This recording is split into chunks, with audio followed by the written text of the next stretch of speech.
Video देख रहे हैं? क्या होगा अगर अभी आपके पैसे की चोरी हो रहा है? बहुत देर हो चुकी है। कुछ ही सेकंड में सारा पैसा चला गया। तेलंगाना में 75 वर्षीय एक व्यक्ति भारत में सबसे बड़े साइबर धोखाधड़ी में से एक का शिकार हो गए और 13 करोड़ रुपए खो दिए। बेबस और बर्बाद महसूस कर रहे हैं? आज हम आपको सिर्फ ये नहीं बताएंगे कि खुद को कैसे सुरक्षित रखें, हम आपको दिखाएंगे स्टेप बाय स्टेप वास्तविक उदाहरण जो बताते हैं कि क्या करना है। आप साइबर अपराध को नहीं समझते या इससे भी बदतर खुद को कैसे सुरक्षित रखें। आप सोचते हैं मेरे साथ ऐसा नहीं होगा क्योंकि मैं टेक सेवी हूं। आप सुरक्षित नहीं हैं। आप भाग्यशाली हैं कि अभी तक आपके साथ कोई घोटाला नहीं हुआ है, लेकिन किस्मत हमेशा साथ नहीं देती। साइबर क्रिमिनल्स आगे बढ़ रहे हैं, getting advanced, faster and smarter. Stock घोटाले से लेकर निवेश धोखाधड़ी और यहां तक कि डिजिटल अरेस्ट तक, यह एक डिजिटल युद्ध क्षेत्र है। और आप लाठी के साथ एक सैनिक हैं जो मिसाइलों वाले दुश्मनों का सामना कर रहे हैं। सच तो यह है कि घोटालेबाज आपकी अज्ञानता का फायदा उठाते हैं। चुनाव आपका है। सुरक्षित रहने के लिए पूरा वीडियो देखें या सब कुछ खोने का जोखिम उठाएं। India is under siege, a digital siege. 2004 के पहले 4 महीनों में भारतीय साइबर अपराध समन्वय केंद्र ने हर दिन 7,000 साइबर अपराध शिकायतों की रिपोर्ट की, यानी हर 12 सेकंड में एक शिकायत। और वित्तीय नुकसान, साइबर धोखाधड़ी में $1.50 बिलियन का चौंका देने वाला नुकसान। अकेले स्टॉक ट्रेडिंग घोटालों ने आप और मेरे जैसे लोगों से $540 मिलियन चुराए गए। बेंगलुरु, जो देश की तकनीकी राजधानी है, ने इस साल साइबर अपराधों में $140 मिलियन खो दिए। यहाँ एक ऐसी कहानी है जो आपका दिल तोड़ देगी। तेलंगाना में एक 75 वर्षीय व्यक्ति राज्य के इतिहास में सबसे बड़े साइबर धोखाधड़ी में से एक का शिकार हो गया। इसकी शुरुआत एक मासूम दिखने वाले व्हाट्सएप संदेश से हुई जिसमें निवेश का प्रस्ताव दिया गया था।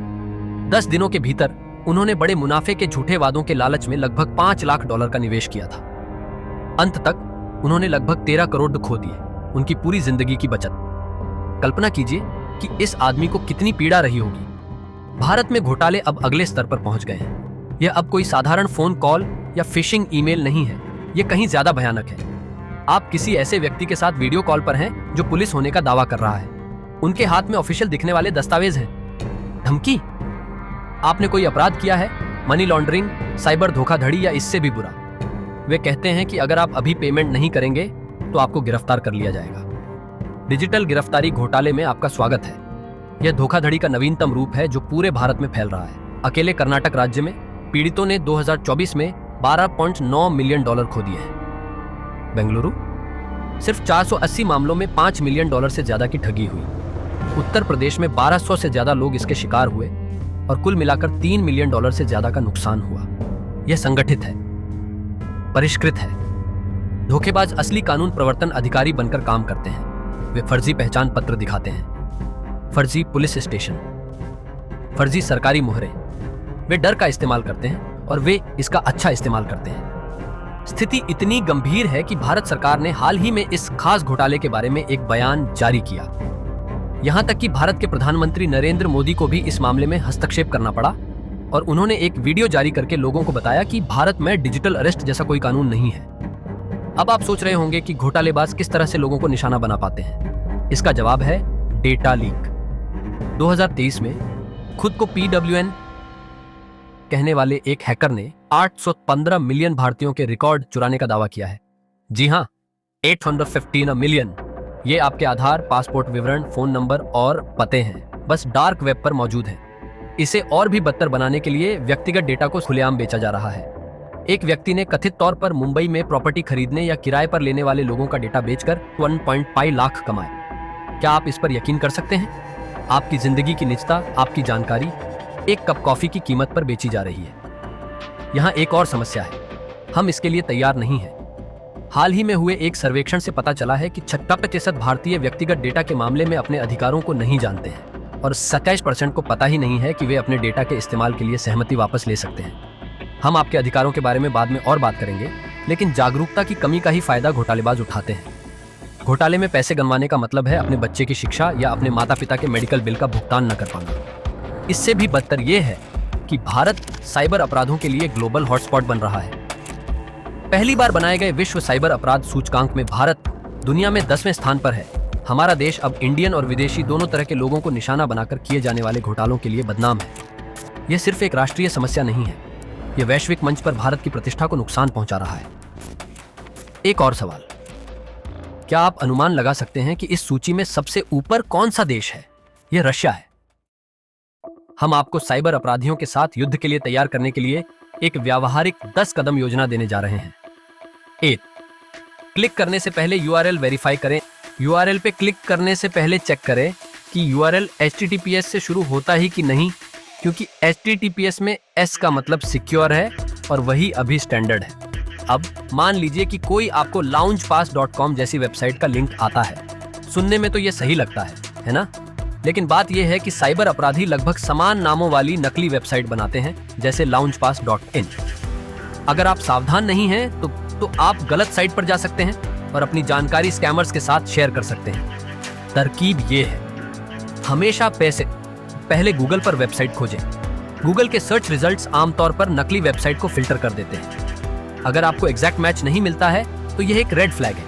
इसे एक एग्जांपल के साथ समझते हैं। अगर आपको launchpass.in वेबसाइट चेक करना है तो पहले गूगल पे launchpass.in टाइप कीजिए। स्पेस जरूरी है, वरना डायरेक्ट यूआरएल ओपन हो जाएगा। अगर आपको गूगल सर्च रिजल्ट में launchpass.in नहीं मिलता है, इसका मतलब ये है कि ये वेबसाइट फेक है।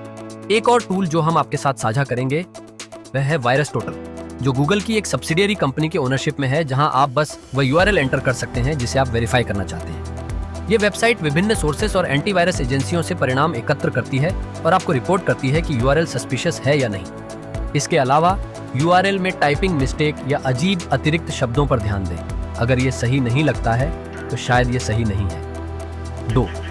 अपनी सोशल मीडिया लिस्ट को स्कैन करें। चलिए आपकी सोशल मीडिया लिस्ट के बारे में बात करते हैं। फेसबुक, इंस्टाग्राम या कुछ और हो।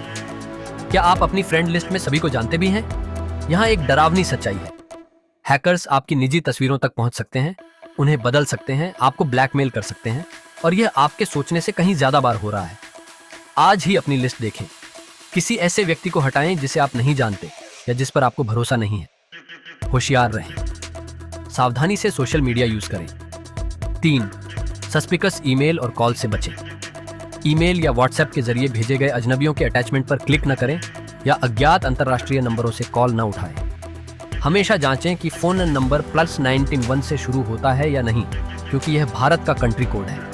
ईमेल के लिए भी अगर कोई व्यक्ति सरकार या सरकारी एजेंसी से होने का दावा कर रहा है तो जांच लें कि ईमेल ऐसे डोमेन से आ रहा है जो आम तौर पर सरकार से जुड़ा होता है, जैसे nic.in, gov.in और gmail.com या yahoo.com जैसा कुछ नहीं। साथ ही ईमेल एड्रेस में स्पेलिंग मिस्टेक्स को ध्यान से देखें, जैसा कि हमने वेबसाइट यूआरएल के लिए बताया है। साथ ही यह जांचने के लिए कि क्या आपका ईमेल किसी डेटा लीक का हिस्सा रहा है, इस वेबसाइट पर अपना ईमेल एड्रेस जांचें, जो दिखाता है कि क्या आपका ईमेल एड्रेस किसी डेटा लीक का हिस्सा था। 4. मजबूत पासवर्ड और 2FA ऑथराइजेशन का उपयोग करें। अगर आपका पासवर्ड मंडू34 या पासवर्ड जैसा दिखता है तो हमें इसे ठीक करना होगा।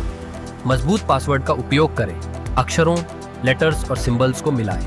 और हाँ, हर जगह एक ही पासवर्ड का उपयोग न करें, उन्हें बहुत बार बदलें और विशेष रूप से एक ही पासवर्ड को कई वेबसाइट्स पर दोबारा इस्तेमाल न करें। यदि आप पासवर्ड का दोबारा उपयोग करते हैं तो इससे हैकर्स के लिए हर वेबसाइट पर आपके सभी डेटा तक पहुंचना बहुत आसान हो जाता है। अपने जीवन को आसान बनाने के लिए आप बिटवार्डन या 1Password जैसे पासवर्ड मैनेजर का उपयोग कर सकते हैं और अपने सभी अकाउंट्स पर 2FA ऑथराइजेशन एनेबल करें, चाहे वह बैंकिंग वेबसाइट पर हो या आपके सोशल मीडिया अकाउंट पर। इसका मतलब है कि आपसे पहले आपका पासवर्ड पूछा जाता है और फिर OTP या ऑथेंटिकेटर ऐप के माध्यम से एक बार फिर से जनरेट किया गया कोड पूछा जाता है।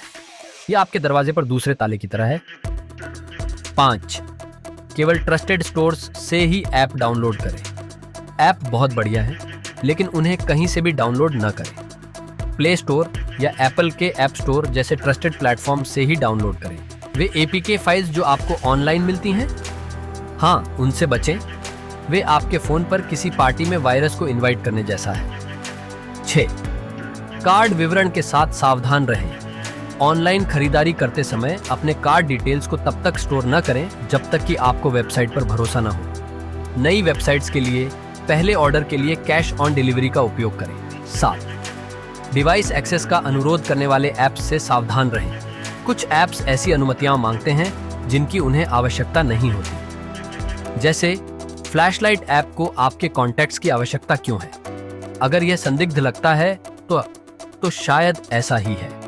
इसके अलावा अपने फोन को समय समय पर रीस्टार्ट करने से बैकग्राउंड में चल रहे साधारण मैलवेयर डीएक्टिवेट हो सकते हैं। फॉर एडवांस्ड मैलवेयर अपने डिवाइस को स्कैन और क्लियर करने के लिए एंटीवायरस का उपयोग करें। 8. अपनी पहचान सुरक्षित रखें। फोटोकॉपी की दुकानों या स्टोर्स जैसी जगहों पर पर्सनल डेटा शेयर करना बंद करें। इसके बजाय डिजी लॉकर का उपयोग करें। यह सुरक्षित है और दस्तावेज शेयर करने के लिए सरकार द्वारा अप्रूव्ड है। 9. अपने अधिकारों को जानें। Digital personal data protection DPDP act 2030 अब digital personal data protection act 2021 के बारे में बात करते हैं। यह सुनिश्चित करके हमारी सुरक्षा करता है कि कंपनीज हमारे डेटा का दुरुपयोग न कर सकें। यह अधिनियम हमें हमारे व्यक्तिगत डेटा पर अधिकार देता है। Right to know how your data is being used, right to correct incorrect data, right to request the deletion of your data, right to say no to unnecessary data sharing. अगर आपको लगता है कि कोई कंपनी आपके data का गलत तरीके से इस्तेमाल कर रही है तो आप उन्हें कानूनी तौर पर चुनौती दे सकते हैं। 10. साइबर क्राइम रिपोर्ट करें। इन सब के बावजूद अगर कुछ गलत लगता है, जैसे कि आपके साथ धोखाधड़ी हुई है या आपको निशाना बनाया गया है, तो इसकी रिपोर्ट cybercrime.gov.in पर करें। इसका उपयोग करना आसान है और यह दूसरों को शिकार बनने से रोकने में मदद करता है। हमने साइबर क्राइम से खुद को सुरक्षित रखने के लिए कदम उठाए हैं, लेकिन याद रखें, जागरूकता और एक्शंस लेना सबसे इंपॉर्टेंट है। अगर आपको यह वीडियो मददगार लगा तो इसे लाइक और शेयर करना न भूलें। इससे हमें उन लोगों तक पहुंचने में मदद मिलती है जिन्हें इस जानकारी की जरूरत है। और हाँ, उस सब्सक्राइब बटन को दबाएं और नोटिफिकेशंस चालू करें। और जाने से पहले हमारे कुछ अन्य वीडियो देखें, आपका निश्चित रूप से मनोरंजन होगा। सुरक्षित रहें, होशियार रहें और हम आपको अगले वीडियो में देखेंगे।